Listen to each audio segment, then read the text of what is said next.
Capítulo 12. Enquanto isso, quando uma multidão de muitos milhares havia se ajuntado, a ponto de atropelarem uns aos outros, ele começou a falar, dirigindo-se primeiro aos discípulos. Tomem cuidado com o fermento dos fariseus, que é a hipocrisia. Mas não há nada cuidadosamente oculto que não venha a ser revelado, e não há nada secreto que não se torne conhecido. Portanto, tudo o que vocês dizem na escuridão será ouvido na luz, e o que sussurram em aposentos reservados será pregado dos terraços das casas. Além disso, eu lhes digo, meus amigos, não temam os que matam o corpo e depois disso não podem fazer mais nada. Mas eu lhes mostrarei a quem vocês devem temer. Temam aquele que, depois de matar, tem autoridade para lançar na geena. Sim, eu lhes digo, temam a esse. Não se vendem 5 pardais por 2 moedas de pequeno valor?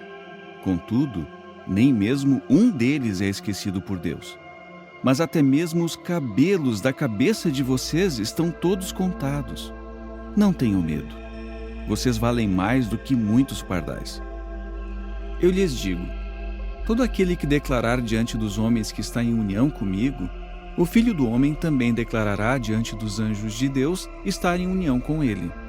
Mas quem me negar diante dos homens, será negado diante dos anjos de Deus. E todo aquele que disser uma palavra contra o Filho do Homem será perdoado. Mas quem blasfemar contra o Espírito Santo não será perdoado. Quando levarem vocês diante de assembleias públicas, funcionários do governo e autoridades, não fiquem preocupados com o que falar ou como falar em sua defesa, ou com o que vocês dirão, pois o Espírito Santo lhes ensinará naquela mesma hora o que devem dizer. Então, alguém na multidão lhe disse, Instrutor, diga a meu irmão que divida comigo a herança. Ele lhe respondeu, Homem, quem me designou como juiz ou me deu o direito de repartir os bens entre vocês dois?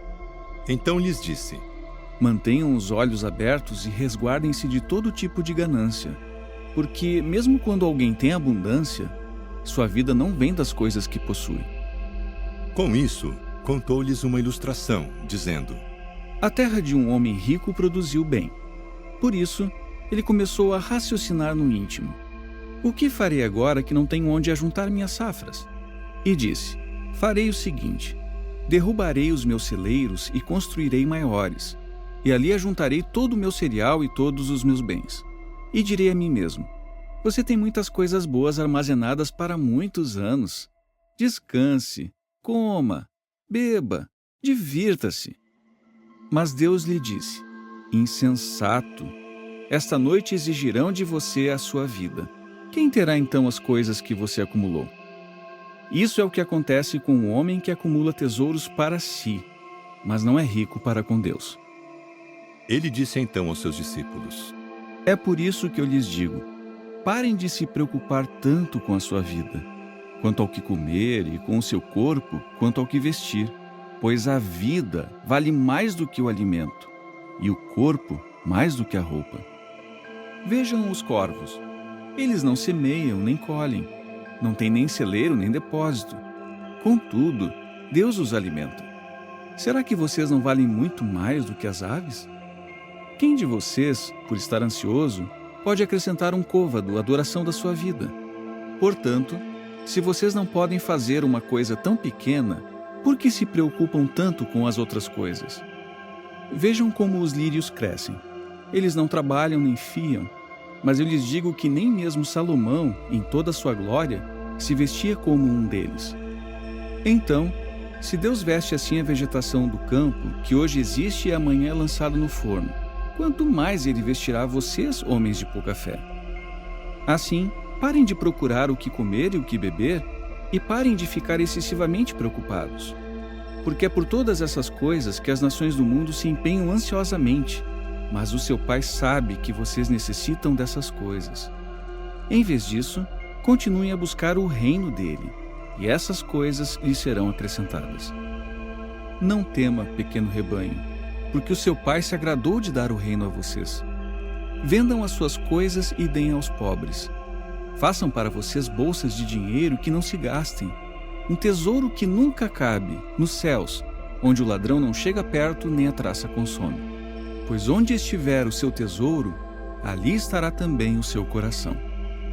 Estejam vestidos e preparados, estejam com as suas lâmpadas acesas, sejam como homens que esperam o seu senhor voltar do casamento, para que, quando ele vier e bater a porta, possam imediatamente abrir-lhe. Felizes aqueles escravos cujo senhor, quando vier, os encontrar vigiando. Digo a verdade a vocês: ele se vestirá para servir, fará que se recostem à mesa e virá servi-los. E se ele vier na segunda vigília, ou mesmo na terceira, e os encontrar preparados, felizes são. Mas saibam que, se o dono da casa soubesse a que hora viria o ladrão, não deixaria que a sua casa fosse arrombada. Vocês também mantenham-se prontos, porque o Filho do Homem virá numa hora que vocês não acham provável. Pedro perguntou então: Senhor, essa ilustração é só para nós ou também para todos? E o Senhor disse: Quem é realmente o administrador fiel, o prudente, a quem o seu senhor encarregará do grupo de assistentes, para sempre dar a eles a sua medida de mantimentos no tempo apropriado? Feliz aquele escravo se o seu senhor, quando vier, o encontrar fazendo isso. Digo a verdade a vocês: ele o encarregará de todos os seus bens. Mas, se aquele escravo disser no coração: meu senhor demora a vir, e começar a espancar os servos e as servas, e a comer, beber e se embriagar, o senhor daquele escravo virá num dia em que ele não espera e numa hora que ele não sabe, e o punirá com a maior severidade e lhe designará um lugar entre os infiéis.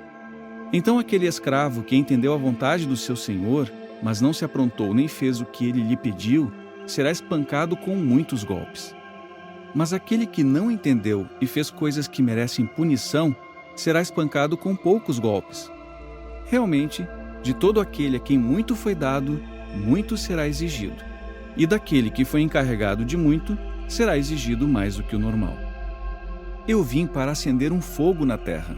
E o que mais posso desejar se ele já foi aceso? Realmente, tenho um batismo com o que devo ser batizado, e como estou aflito até que ele termine. Vocês pensam que eu vim trazer paz à terra? Eu lhes digo que não. Em vez disso, vim trazer divisão. Pois de agora em diante haverá numa casa 5 divididos uns contra os outros, 3 contra 2 e 2 contra 3. Estarão divididos, pai contra filho e filho contra pai, mãe contra filha e filha contra mãe, sogra contra nora e nora contra sogra. Então ele disse também às multidões: Quando vocês veem uma nuvem surgindo no ocidente, dizem imediatamente: vem uma tempestade, e assim acontece. E quando vocês veem soprar um vento sul, dizem: haverá uma onda de calor, e assim ocorre. Hipócritas! Vocês sabem examinar a aparência da terra e do céu, mas como é que não sabem examinar este tempo específico?